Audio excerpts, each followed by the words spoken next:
Hello friends, welcome to Unison classes. तो चलिए start करते हैं बिहार दरोगा का प्रैक्टिस सेट। इस वीडियो में सेट नंबर 8 का डिस्कशन करने वाले हैं। यह सेट हम लोग एडिटोरिया बुक से कर रहे हैं जिसका वॉल्यूम 1 है। इस सेट में कुल 15 प्रैक्टिस सेट दिया गया और अभी तक हम 7 सेट का डिस्कशन कर चुके हैं जिसका वीडियो अपलोड है और इस सभी का पीडीएफ आपको हमारे टेलीग्राम चैनल पर मिल जाएगा, तो वहां से आप जाकर डाउनलोड कर सकते हैं। एक तो हमारे टेलीग्राम चैनल का मेन टेलीग्राम चैनल है और उससे साथ ही साथ एक पीडीएफ का भी चैनल है जहां से आप उसे भी ज्वाइन कर ले और वहां पर बहुत सारे चीजों का पीडीएफ दिया गया है। तो चलिए आज सेट 8 का डिस्कशन करते हैं। तो आइए स्टार्ट करते हैं और आप सभी लोग वीडियो को पूरा देखिएगा और साथ ही साथ इस वीडियो को शेयर भी करना है। तो चलिए स्टार्ट करते हैं और स्टार्ट करने से पहले आप सभी लोग एक बार वीडियो को लाइक कर दीजिए और जो भी इस चैनल पर नए हैं तो चैनल को सब्सक्राइब करना ना भूलें। आइए देखते हैं पहला प्रश्न। इसमें कहा गया है कि तैत्तिरीय तथा शतपथ ब्राह्मण का संबंध किस वेद से है? इन दोनों का यानी तैत्तिरीय तथा शतपथ ब्राह्मण का संबंध अजुर्वेद से है। एक का हो जाएगा ऑप्शन नंबर 2। एक शब्द आता है पंचविश, तो पंचविश का संबंध होगा सामवेद से। गोपथ ब्राह्मण का संबंध हो जाएगा अथर्ववेद से, ठीक है। और शतपथ ब्राह्मण में ही स्त्रियों को पुरुष की अर्धांगिनी कहा गया था। यह शब्द आता है कि स्त्री को पुरुष की अर्धांगिनी किस ब्राह्मण में कहा गया है? तो शतपथ ब्राह्मण में कहा गया है। अगला प्रश्न है, उरुवेला में भगवान बुद्ध को निम्न में से किस साधक से मुलाकात नहीं हुई थी? तो वहां पर भगवान बुद्ध को रंपा से मुलाकात नहीं हुआ था और यह बात है उरुवेला का कि उरुवेला में भगवान बुद्ध की मुलाकात भादिया, महानामा, वप्पा और एक थे कौंडिया, असागी, इन पांचों ब्राह्मणों से इनकी मुलाकात हुई थी। चलिए देखिए 3 नंबर, रुद्र संप्रदाय के प्रतिपादक निम्नलिखित में से कौन है? तो रुद्र संप्रदाय के प्रतिपादक हो जाएगा वल्लभाचार्य। ऑप्शन का 3 हो जाएगा इसका सही उत्तर। रामानुजाचार्य की बात करें तो यह वैष्णव संप्रदाय के संस्थापक है। आनंद तीर्थ का संबंध हो जाएगा ब्रह्म संप्रदाय से। निम्काचार्य का संबंध हो जाएगा सनक संप्रदाय से। एक आता है वल्लभाचार्य जो हो जाएंगे रुद्र संप्रदाय। अशोक के किस शिलालेख में पशुओं के लिए चिकित्सा व्यवस्था का उल्लेख किया गया है? तो चिकित्सा व्यवस्था का उल्लेख अशोक के दूसरे शिलालेख में किया गया है। 4 का 2 हो जाएगा। चलिए बढ़ते हैं अगले प्रश्न की ओर। निम्नलिखित में से किस शासक ने परमेश्वर की उपाधि धारण किया था? परमेश्वर की उपाधि पुलकेशिन द्वितीय ने धारण किया था और पुलकेशिन द्वितीय का संबंध चालुक्य वंश से है और यह चालुक्य वंश के सबसे प्रतापी शासक थे। एक युद्ध हुआ था पुलकेशिन द्वितीय और हर्षवर्धन के बीच में, एक युद्ध हुआ था, इसको भी याद रखना है। चलिए आगे देखिए 6 नंबर, उक्का नामक आग्नेयास्त्र का उपयोग निम्न से किस शासक के द्वारा किया गया था? तो इसका उपयोग शेरशाह के द्वारा किया गया था। 6 का 2 नंबर हो जाएगा। और इसी उक्का नामक आग्नेयास्त्र चलाने के दौरान ही शेरशाह का मृत्यु भी हो गया था। शेरशाह से संबंधित कुछ युद्ध को देख लेते हैं। एक तो 1539 ईस्वी में था चौसा का युद्ध और एक था 1540 ईस्वी में कन्नौज या फिर बिलीग्राम का युद्ध और यह दोनों शेरशाह और हुमायूं के बीच में हुआ था। चलिए देखिए 7 नंबर, पाहुल प्रणाली की शुरुआत किस शासक के द्वारा किया गया है? तो इस जो प्रणाली है पाहुल प्रणाली, इसकी शुरुआत गुरु गोविंद सिंह के द्वारा किया गया। 7 का 1 हो जाएगा। आगे देखिए 8 नंबर, इसमें है कि बक्सर के युद्ध के संदर्भ में निम्न कथनों पर विचार कीजिए। तो सबसे पहले देख लेते हैं कि बक्सर का युद्ध कब हुआ। तो बक्सर का युद्ध 22 अक्टूबर 1764 ईस्वी को अंग्रेज और भारतीय जो रियासत सेनापति थे या राजा कहें, इसके बीच में हुआ था। यह अंग्रेज या भारत के संयुक्त सेना के बीच में हुआ था जिसमें से दिल्ली के शासक थे मुगल वंश के शासक शाह आलम द्वितीय, अवध के नवाब सिजाउद्दौला और मीर कासिम, इनके संयुक्त सेना और अंग्रेजों के बीच में हुआ था। बक्सर की लड़ाई केवल अंग्रेज और मीर कासिम के मध्य हुआ था, बिल्कुल गलत है। सिर्फ मीर कासिम नहीं बल्कि 2 और शासक थे। बक्सर के युद्ध के बाद मुगल सम्राट ने कंपनी को बंगाल की दीवानी और फौजदारी अधिकार दिया था। तो यहाँ पर देखिए दीवानी और फौजदारी नहीं, सिर्फ दीवानी अधिकार दिया गया था, फौजदारी अधिकार नहीं, तो यह भी गलत है। तो इसमें से दोनों कथन गलत है।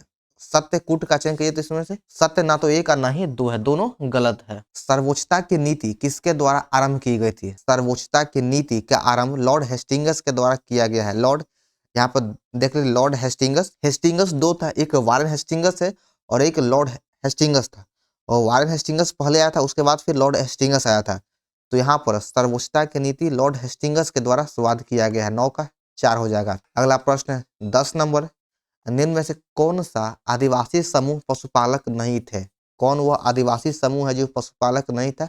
तो वह हो जाएगा बैगा। ये बैगा का जो है यह आंध्र प्रदेश के लावड़िया और पंजाब के पहाड़ों में रहने वाले एक आदिवासी समूह है जिनका संबंध पशुपालन से नहीं है। देखिए 11 नंबर, इसमें कहा गया है कि जाति उन्मूलन के लिए कार्य करने वाली परमहंस मंडली का गठन किस वर्ष किया गया था। परमहंस मंडली का गठन 1840 ईस्वी में मुंबई में जाति उन्मूलन के काम करने के लिए किया गया था। तो 1840 का सही उत्तर हो जाएगा। आगे देख लेते हैं 12 नंबर, अंग्रेजों ने बंगाल विभाजन के पीछे का क्या तर्क दिया था। तर्क तो वैसे बहुत है, लेकिन सभी के अनुसार अपना अपना तर्क अलग अलग है। तो अंग्रेजों के अनुसार जो बंगाल विभाजन का जो तर्क दिया गया था वह था कि प्रशासनिक सुविधा के लिए हमें प्रशासनिक सुविधा होगा, इसलिए बंगाल का विभाजन कर रहे हैं। तो 12 का 2 हो जाएगा। बंगाल विभाजन की अगर बात करें तो इसका विभाजन जो है लॉर्ड कर्जन के शासनकाल में हुआ था और 16 अक्टूबर 1905 ईस्वी को बंगाल विभाजन की घोषणा नहीं बल्कि 16 अक्टूबर को यह बंगाल विभाजन प्रभावी हो चुका था। एकेडमी अवार्ड ऑफ मेरिट के नाम से किस पुरस्कार को जाना जाता है। तो एकेडमी अवार्ड ऑफ मेरिट के नाम से ऑस्कर पुरस्कार को जाना जाता है। 13 का 2 हो जाएगा। आगे देखिए 14 नंबर, इसमें कहा गया है कि आर्थिक सहयोग और विकास संगठन का मुख्यालय कहाँ स्थित है। आर्थिक सहयोग और विकास संगठन का अगर मुख्यालय की बात करें तो इसका मुख्यालय पेरिस में है और इसका जो स्थापना था आर्थिक सहयोग और विकास संगठन की स्थापना 1934 ईस्वी में किया गया। 1934 में, सॉरी 1938 1948 में है इसका, 1948 में इसका स्थापना किया गया है और इसका मुख्यालय पेरिस में है और इसमें 34 सदस्य है, 34 सदस्य देश हैं। तो इसका यहाँ पे 1934 काट लीजिएगा। इसकी स्थापना 1948 में हुआ था, 34 को इसका मेंबर है। ठीक है, चलिए आगे देख लेते हैं 15 नंबर, एशियाई खेलों में स्वर्ण पदक जीतने वाली प्रथम महिला पहलवान कौन है। तो स्वर्ण पदक जीतने वाली पहली महिला पहलवान थी विनेश फोगाट। आप लोग देखे होंगे इस पे मूवी भी बना था, विनेश फोगाट और बबीता फोगाट पे। तो 15 का 3 हो जाएगा। अगला प्रश्न है, पेप्टोन तथा पेप्टाइड किस प्रकार के प्रोटोन का उदाहरण है। ये दोनों जो है यह दोनों एक वैतोपन्न प्रोटीन का उदाहरण है। 16 का 3 हो जाएगा। 17 नंबर देख लेते हैं कि निम्न में से किस खेल में बंकर तथा मैलेट शब्द का संबंध है। बंकर और मैलेट शब्द का संबंध पोलो खेल से हो जाएगा। पोलो खेल से इसका संबंध है। आगे देखिए 18 नंबर, राष्ट्रीय साक्षरता मिशन की शुरुआत किस पंचवर्षीय योजना में की गई थी। तो राष्ट्रीय साक्षरता मिशन की शुरुआत 7वीं पंचवर्षीय योजना के दौरान राष्ट्रीय साक्षरता मिशन की शुरुआत किया गया था। अगर 7वीं पंचवर्षीय योजना की कार्यकाल की बात करें तो इसका कार्यकाल हो जाएगा 1985 से लेकर 1990 ईस्वी तक इसका कार्यकाल है। आगे देखिए 19 नंबर कि वित्तीय समावेशन की मध्यवार कार्य योजना तैयार करने हेतु किस समिति का गठन किया गया था। तो इसका वित्तीय समावेशन की मध्यवार कार्य योजना तैयार करने के लिए दीपक मोहंती समिति का गठन किया गया था। चलिए देखिए 20 नंबर, सर्वाधिक कम तरल मुद्रा के रूप में किसे जाना जाता है। तो सर्वाधिक कम तरल मुद्रा के रूप में M4 को जाना जाता है। 20 का 1 हो जाएगा। अगला प्रश्न 21 नंबर, भारत में बैंकों के द्वारा प्राथमिक क्षेत्र ऋणदाता से तात्पर्य किसको ऋण देने से है। तो इसमें कृषि, छोटे उद्यम, लघु उद्यम, इन सभी को ऋण देने से तात्पर्य है। प्राथमिक क्षेत्र ऋणदाता का मतलब है कि वह सभी को ऋण देगा। सभी को मतलब कृषि को, छोटे उद्यम और लघु उद्यम, इन तीनों को देगा। अगला प्रश्न, द वेल्थ ऑफ नेशन पुस्तक के द्वारा एडम स्मिथ ने किस प्रकार की आर्थिक व्यवस्था को प्रोत्साहित किया था। तो इस पुस्तक के द्वारा एडम स्मिथ ने पूंजीवादी अर्थव्यवस्था को प्रोत्साहित किया था। द वेल्थ ऑफ नेशन पुस्तक में पूंजीवादी अर्थव्यवस्था का जिक्र किया गया है या फिर उल्लेख किया गया है। हाल ही में किस मध्य अफ्रीकी देश ने अपने समृद्धि जैव विविधता का लाभ उठाने के लिए नागोया प्रोटोकॉल को अपनाया है। तो नागोया प्रोटोकॉल को कैमरून के द्वारा अपनाया गया है जो एक मध्य अफ्रीकी देश है। 7वां हिंद महासागर सम्मेलन कहाँ संपन्न हुआ था। तो 7वां हिंद महासागर सम्मेलन ऑस्ट्रेलिया में संपन्न हुआ है। यह ऑस्ट्रेलिया में संपन्न हुआ है और इसमें करीब 40 देशों ने भाग लिया था। 40 देश इस सम्मेलन में भाग लिए हैं। आगे देखिए 25 नंबर कि हाल ही में किसने ग्रो रिपोर्ट और पोर्टल लॉन्च किया। ग्रो रिपोर्ट और पोर्टल ये दोनों नीति आयोग के द्वारा लॉन्च किया गया है। ग्रो रिपोर्ट और portal, grow portal NITI Aayog के द्वारा लॉन्च किया गया है। देखिए 26 नंबर, केंद्रीय सांस्कृतिक मंत्री जी किशन रेड्डी के द्वारा देश के पहले डिजिटल राष्ट्रीय संग्रहालय सलारगंज संग्रहालय की आधारशिला रखी गई है और यह किस राज्य में रखा गया है।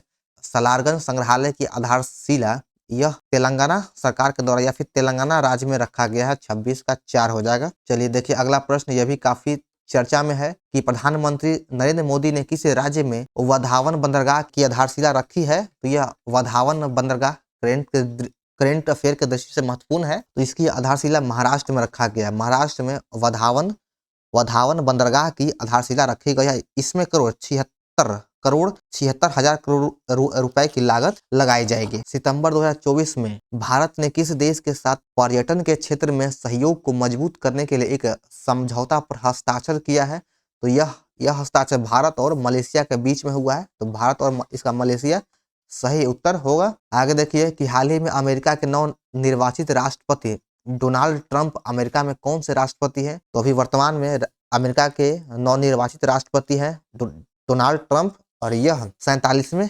नंबर के हैं, 47वें क्रम के राष्ट्रपति हैं। किसको राष्ट्रीय कुमार गंधर्व पुरस्कार 2024 से सम्मानित किया गया है। तो यह पुरस्कार सुधा रघुराजन को दिया गया है। सुधा रघुराजन को यह पुरस्कार दिया गया है। आगे देखिए कि हाल ही में भारतीय रेलवे का 69वां डिवीजन कौन बना है। भारतीय रेलवे का 69वां डिवीजन जम्मू रेलवे डिवीजन को बनाया गया है। 31 का 1 हो जाएगा। चलिए देखिए 70 नंबर की 17वें राष्ट्रीय फिल्म पुरस्कार से सर्वश्रेष्ठ फीचर फिल्म का पुरस्कार किस फिल्म को दिया गया है। तो इसमें बेस्ट सर्वश्रेष्ठ फीचर का अवार्ड आटम को दिया गया है। और सर्वश्रेष्ठ अभिनेता हो जाएगा ऋषभ शेट्टी जो कांतारा मूवी का हो जाएगा। सर्वश्रेष्ठ अभिनेत्री की अगर बात करें तो नित्या मेनन हो जाएगा और मानसी परेख। सर्वश्रेष्ठ हिंदी फिल्म की अगर बात करें तब हो जाएगा गुलमोहर सर्वश्रेष्ठ हिंदी फिल्म है। पेरिस पैरा ओलंपिक 2024 में भारत के ध्वजवाहक कौन था।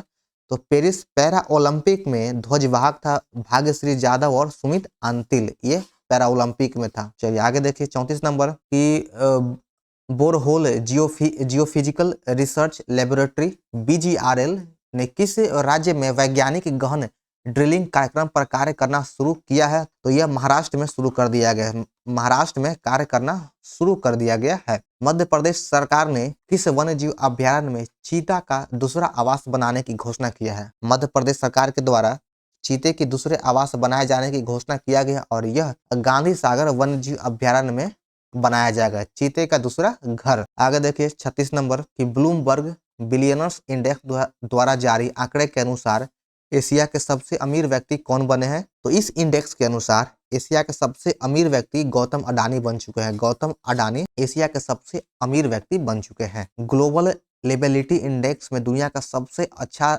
रहने योग्य शहर किसे बताया गया है। तो अभी वर्तमान में दुनिया का सबसे अच्छा रहने योग्य शहर है वियना। यह ग्लोबल लिविलिटी इंडेक्स के अनुसार है।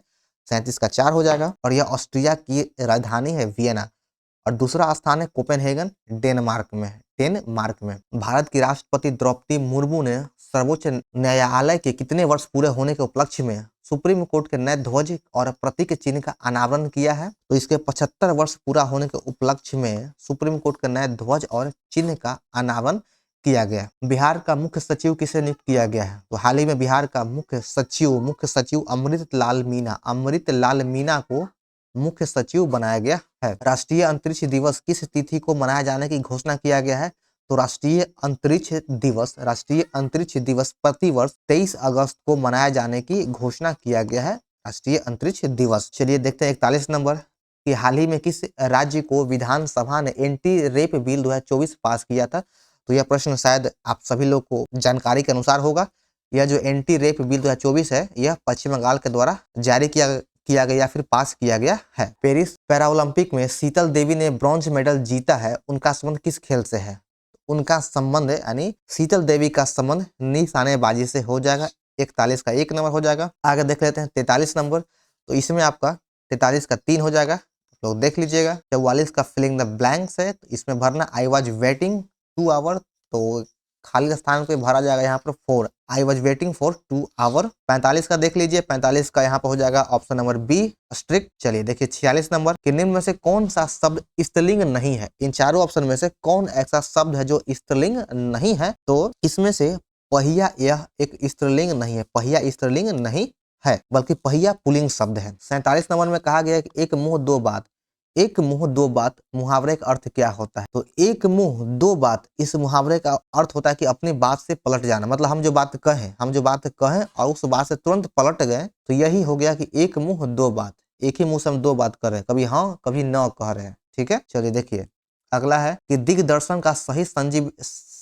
संधि विच्छेद क्या होता है? तो दिग्दर्शन का सही संधि विच्छेद हो जाएगा दिक जोड़ दर्शन, 48 का 4 हो गया। स्वर संधि कितने प्रकार के होते हैं? तो स्वर संधि 5 प्रकार का होता है। कौन कौन होगा? तो हो जाएगा दीर्घ संधि, गुण संधि, वृद्धि संधि, यम संधि, अयादि संधि। अयादि संधि, ये 5 प्रकार के होते हैं स्वर संधि। व्योम का पर्यायवाची शब्द कौन होता है? तो व्योम का पर्यायवाची हो जाएगा पावक। पावक व्योम का पर्यायवाची है। चलिए आगे देखिए 51 नंबर कि निम्नलिखित में से कौन सी भारत के संविधान की एक विशेषता नहीं है? तो द्विसदनीय विधायिका, द्विसदनीय जो विधायिका है वह भारत के एक विशेषता नहीं है। ऑप्शन नंबर 1 हो जाएगा। बाकी एकल नागरिकता, एकीकृत न्याय व्यवस्था, राष्ट्रपति द्वारा राज्यपाल की नियुक्ति, ये सभी एक विशेषता है। अब देखिए 52 नंबर, भारतीय संविधान के निम्नलिखित में से किस अनुच्छेद में यह उल्लेख है कि भारत सरकार के समस्त कार्यपालिका की कार्यवाही राष्ट्रपति के नाम से की जाएगी? जो कार्यपालिका के जो समस्त कार्यवाही है वह सब राष्ट्रपति के नाम से किया जाएगा। इसका उल्लेख हमारे संविधान के, भारतीय संविधान के अनुच्छेद 77 में किया गया है कि जो भी काम होगा वह सब राष्ट्रपति के नाम ही होगा। अनुच्छेद 67 में उपराष्ट्रपति का उल्लेख किया गया है। अनुच्छेद 78 के तहत यह कहा गया है कि संघ के कार्यपालिका के प्रशासन तथा विधान के प्रस्तावों से संबंधित मंत्रिपरिषद के समस्त निर्णयों का प्रधानमंत्री द्वारा राष्ट्रपति के सुझाव सूचना देना होगा। यह 78 में है। अनुच्छेद 89 के अंतर्गत भारत का उपराष्ट्रपति राज्यसभा का पदेन सभापति होगा। इसका उल्लेख अनुच्छेद 89 में किया गया है। अब देखिए कि भारतीय संविधान के 89वें संविधान संशोधन अधिनियम 2003 में निम्नलिखित में से किस आयोग की स्थापना किया गया था? तो इसमें राष्ट्रीय अनुसूचित जनजाति आयोग की स्थापना किया गया है। 53 का 3 हो जाएगा। इसी के साथ देखते हैं अगला प्रश्न 54 नंबर कि भारतीय संविधान में उल्लेखित निम्नलिखित में से कौन सा कथन धर्म की स्वतंत्रता के अधिकार के संबंध में असत्य है? धर्म के स्वतंत्रता के अधिकार के संबंध में असत्य है। तो 54 का हो जाएगा ऑप्शन नंबर 4। इसमें उल्लेख है कि राज्य का अपना कोई धर्म होता है, यह गलत है क्योंकि भारत का कोई अपना एक मूल धर्म नहीं है, यही एक गलत है। 55 देखिए कि वह सबसे शक्तिशाली हथियार कौन सा है जो संसद को कार्यकारी जवाबदेही सुनिश्चित करने में सक्षम बनाता है? तो सबसे जो शक्तिशाली हथियार है वह है अविश्वास प्रस्ताव। अविश्वास प्रस्ताव ही वह हथियार है जो संसद को कार्यकारी जवाबदेही सुनिश्चित करने में सक्षम बनाता है। संसदीय प्रणाली के तहत राष्ट्रीय स्तर पर सरकार कौन चलाता है? तो राष्ट्रीय स्तर पर सरकार को कौन चलाता है? तो सरकार को प्रधानमंत्री और मंत्रिपरिषद चलाता है। 56 का 4 हो जाएगा। आगे देखिए 57 नंबर कि भारत की राष्ट्रपति संसद सदस्यों की निर्भरता के प्रश्न पर किसके परामर्श से निर्णय लेता है? या किसके परामर्श से जो निर्णय लेता है? तो यह भारत के निर्वाचन आयोग के परामर्श पर यह निर्णय लेता है। निम्नलिखित में से कौन सा भारत में एक संवैधानिक निकाय नहीं है? भारत का कौन है जो एक संवैधानिक निकाय नहीं है, यानी जिसका उल्लेख मूल संविधान में नहीं किया गया था? तो वह है राज्य मानवाधिकार आयोग। राज्य मानवाधिकार एक संवैधानिक आयोग नहीं है बल्कि यह एक वैधानिक आयोग है जिसका गठन मानव अधिकार संरक्षण अधिनियम 1993 के तहत ही राज्य मानवाधिकार का गठन किया गया है। और इसका कार्यकाल 3 वर्ष का होता है। और या फिर 70 वर्ष की आयु तक होता है, जो भी पहले पूरा हो जाए। आगे देख लेते हैं कि जम्मू और कश्मीर पुनर्गठन अधिनियम किस वर्ष पारित किया गया है? तो यह 2019 में पारित किया गया था, जम्मू और कश्मीर पुनर्गठन अधिनियम। आगे देखिए कि प्रथम गणतंत्र दिवस परेड निम्नलिखित में से किस वर्ष आयोजित किया गया था? इसका आयोजन सर्वप्रथम 1950 में किया गया था। 26 जनवरी 1950 को इसका प्रथम आयोजन किया गया था। तो 60 का 3 नंबर हो जाएगा। और 26 जनवरी 1950 को ही हमारा संविधान लागू हुआ था। इसी दिन हमारा संविधान लागू हुआ था। और एक स्टोरी है कि संविधान को 26 जनवरी 1950 को ही क्यों लागू किया गया? तो इसके पीछे एक रीजन है कि 1929 में कांग्रेस का 1929 में लाहौर अधिवेशन हुआ था और उस दिन यह घोषणा किया गया कि प्रतिवर्ष 26 जनवरी को स्वतंत्रता दिवस मनाया जाएगा। यह घोषणा 1929 के लाहौर अधिवेशन में किया गया था, जिसके अध्यक्ष थे पंडित जवाहरलाल नेहरू। इसीलिए 26 जनवरी को ही संविधान को लागू किया गया। 61 देख लेते हैं कि निम्नलिखित में से किस तारामंडल को शिकारी भी कहा जाता है। किस तारामंडल को शिकारी भी कहा जाता है? तो ओरियन, ओरियन तारामंडल को शिकारी भी कहा जाता है। 61 का 1 हो जाएगा। अगला प्रश्न है महाद्वीपीयता से संबंधित सही कथन का चयन कीजिए। तो आइए देखते हैं कि इसमें सही कथन कौन सा है। तो समुद्र जलवायु पर मध्य प्रभाव डालता है। समुद्र जलवायु पर मध्य प्रभाव डालता है, बिल्कुल सही है। जैसे जैसे समुद्र से दूर बढ़ती है लोगों को चरम मौसम स्थिति का अनुभव होता है, यह भी सही है। जैसे जैसे कोई पृथ्वी की सतह से अधिक ऊंचाई वाले स्थानों की ओर जाता है तो वायुमंडल कम सघन होता जाता है और तापमान कम होता जाता है। तो यह गलत है, यह गलत है। इसमें केवल 1 और 2 सही है। चंबल, हिंडन और टोन्स नदियां निम्नलिखित में से किस नदी की सहायक नदी है? ये जो तीनों नदी है, चंबल, हिंडन, टोन्स, ये तीनों नदियां यमुना की सहायक नदी है, यमुना की सहायक नदी है। अगला प्रश्न है कि हुक्का जलप्रपात किस देश में स्थित है? हुक्का जलप्रपात न्यूजीलैंड में है, न्यूजीलैंड में स्थित है। आगे बढ़ते हैं। कोयले के संबंध में निम्नलिखित में से कौन सा कथन सत्य नहीं है, यानी कौन सा कथन है जो गलत है? गलत है। तो 65 में ऑप्शन डी हो जाएगा। ऑप्शन डी गलत है। कैसे? आइए देखते हैं। एंथ्रासाइट सर्वोत्तम गुण वाला कोयला है, बिल्कुल सही है। गहराई में दबैया तथा अत्यधिक ताप से प्रभावित कोयले को बिटुमिनस कोयला कहा जाता है, बिल्कुल सही है। और लिग्नाइट एक निम्न कोटि का भूरा कोयला है, यह भी सही है। और धातु शोधन कोयला उच्च श्रेणी के लिग्नाइट कोयला है जिसका वाल्य भट्टी में लोहे के प्रगलन में विशेष महत्व है, बिल्कुल गलत है, बिल्कुल ही गलत है। आगे देखिए 66। भारत में कृषि भूमि पर अत्यधिक दबाव के लिए निम्नलिखित में से कौन से कारणों को जिम्मेदार ठहराया गया है? तो इसमें विरासत का अधिकार, अलाभकारी भूमि जोत का आकार और साथ ही साथ भूमि का विभाजन, इन तीनों को सम्मिलित किया गया है। बाकी बहुफसल इसमें नहीं आता है। तो इसलिए इसका आंसर हो जाएगा ऑप्शन नंबर 2, 1, 2, 3। चलिए देखिए 67 नंबर। गाद और धूल से बनी मिट्टी किस प्रकार की होती है? गाद और धूल से बनी मिट्टी लोएस प्रकार की होती है, लोएस प्रकार की होती है। ब्राजील के उष्ण कटिबंधीय घास स्थल के मैदान को किस नाम से जाना जाता है? ब्राजील के उष्ण कटिबंधीय घास स्थल के मैदान को, इस मैदान को कंपोस्ट के नाम से जाना जाता है, कंपोस्ट कहते हैं। चलिए देखिए 69 नंबर कि गुरुमारा राष्ट्रीय उद्यान किस राज्य में स्थित है? गुरुमारा राष्ट्रीय उद्यान यह पश्चिम बंगाल में स्थित है, यह पश्चिम बंगाल में स्थित है गुरुमारा राष्ट्रीय उद्यान। अगर बात करें कि पश्चिम बंगाल में राष्ट्रीय उद्यान की, तो जलदापारा राष्ट्रीय उद्यान यह पश्चिम बंगाल में ही है। सुंदरबन, सिंगलीला, नेवरा, ये सभी राष्ट्रीय उद्यान पश्चिम बंगाल में है। बिहार की अगर बात करें तो बिहार में वाल्मीकि राष्ट्रीय उद्यान है। उत्तराखंड में जिम कार्बेट, राजाजी और गंगोत्री राष्ट्रीय उद्यान उत्तराखंड में है। असम की अगर बात करें तो यहाँ पे काजीरंगा, नामेरी और मानस, ये तीनों राष्ट्रीय उद्यान असम में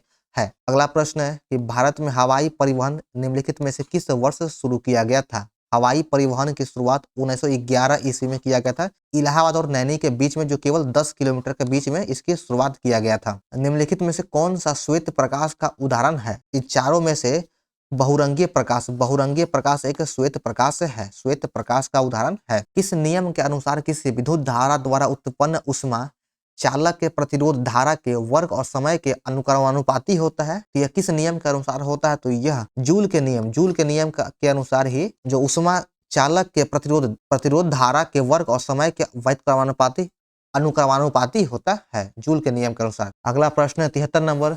एक छोटा अवधि के दौरान किसी पिंड पर लगने वाले बल को किस रूप में जाना जाता है? एक छोटा अवधि के दौरान किसी भी पिंड पर लगने वाले बल को आवेग के रूप में जाना जाता है। 73 का 1 नंबर हो जाएगा। अगला प्रश्न 74 नंबर। निम्नलिखित में से कौन सा विकल्प प्रतिध्वनि उत्पन्न करता है? कौन सा विकल्प है जो प्रतिध्वनि उत्पन्न करता है? तो ऑप्शन 1 हो जाएगा कि जब ध्वनि परावर्तित होती है तो प्रतिध्वनि उत्पन्न होगा।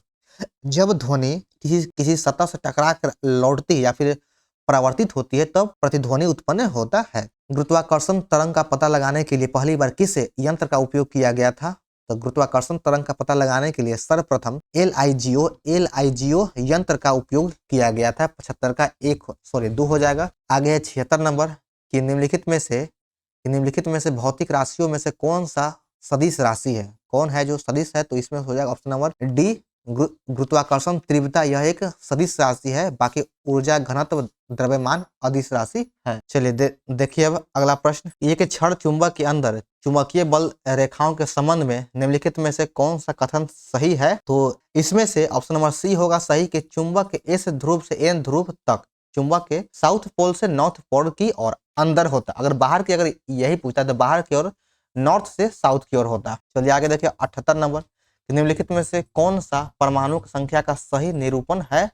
तो इसमें से परमाणु का जो है ऑप्शन नंबर 1 हो जाएगा कि दिया गया द्रव्यमान बटा मोलर का द्रव्यमान गुना अवगाड्रो संख्या, यही परमाणु की संख्या का सही निरूपण करता है। चलिए देखिए 79 नंबर है, इसमें कहा गया है कि अपक्षय की प्रक्रिया के दौरान सर्वाधिक अस्थायी खनिज कौन सा है? तो सबसे अस्थायी खनिज हो जाएगा अपक्षय के दौरान क्वार्टज। 79 का 1 हो जाएगा। यही बात करेगा अगर 80 का, तो इसमें कहा गया कि विंडो क्लीनर में निम्नलिखित में से कौन सा क्षार पाया जाता है? तो इसमें अमोनिया हाइड्रोक्साइड पाया जाता है विंडो क्लीनर में। अगला प्रश्न है कि निम्नलिखित में से किस नियम के अनुसार विद्युत अपघट्य विलयन में पारित होने वाले विद्युत के समान मात्रा द्वारा मुक्त होने वाले भिन्न भिन्न पदार्थों की मात्रा को उनके रासायनिक तुल्य भार के समानुपाती होता है?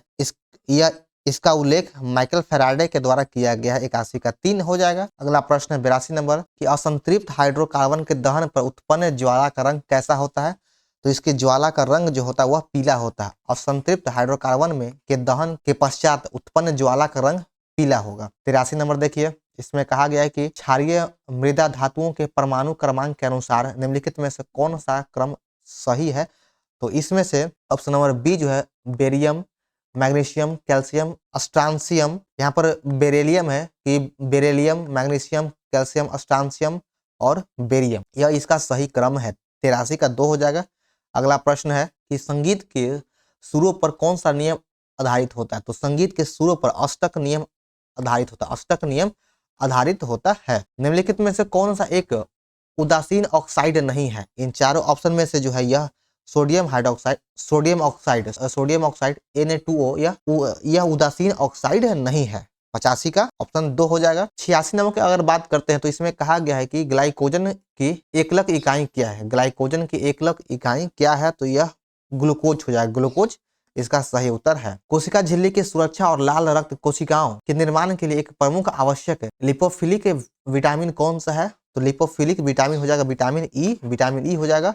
ऑप्शन नंबर सी हो जाएगा इसका सही उत्तर। चलिए देखिए 88 नंबर की लाल, बैगनी और नीले या काले रंग के फलों, सब्जियों तथा अनाज में कौन सा प्राकृतिक जैव सक्रिय और पानी में घुलनशील फिनोलिक यौगिक उपस्थित होता है? तो इसमें एंथ्रोसायनिन पाया जाता है। 88 का 2 हो जाएगा। 89 नंबर देखिए, इसमें कहा गया है कि निम्नलिखित में से कौन पौधों की जड़ प्रजाति के मुख्य कार्यों में शामिल नहीं है? तो इसमें पौधों के हिस्सों को भोजन की आपूर्ति इसमें शामिल नहीं है। 90 नंबर देखिए कि में कहा गया है कि भोजन और ऊर्जा की कमी के कारण होने वाले गंभीर अल्प पोषण को क्या कहते हैं?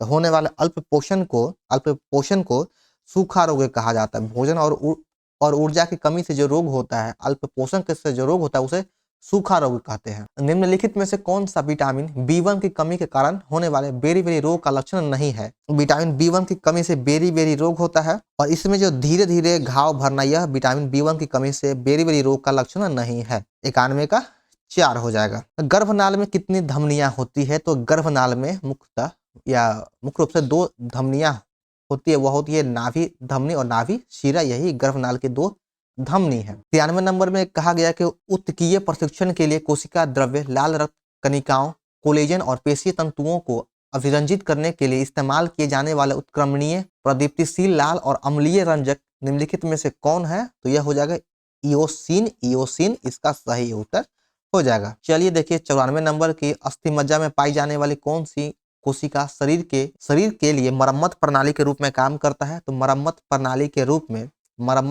के रूप में मूल कोशिका काम करता है। 94 का 4 हो जाएगा। अगर 95 की बात करें तो इसमें कहा गया है कि निम्नलिखित में से कौन सा अस्थायी उत्तक की विशेषता है? तो 95 का देख लीजिए, इन चारों ऑप्शन में से ऑप्शन नंबर 3 जो है अंतरकोशिकीय रिक्तियां मौजूद होती है।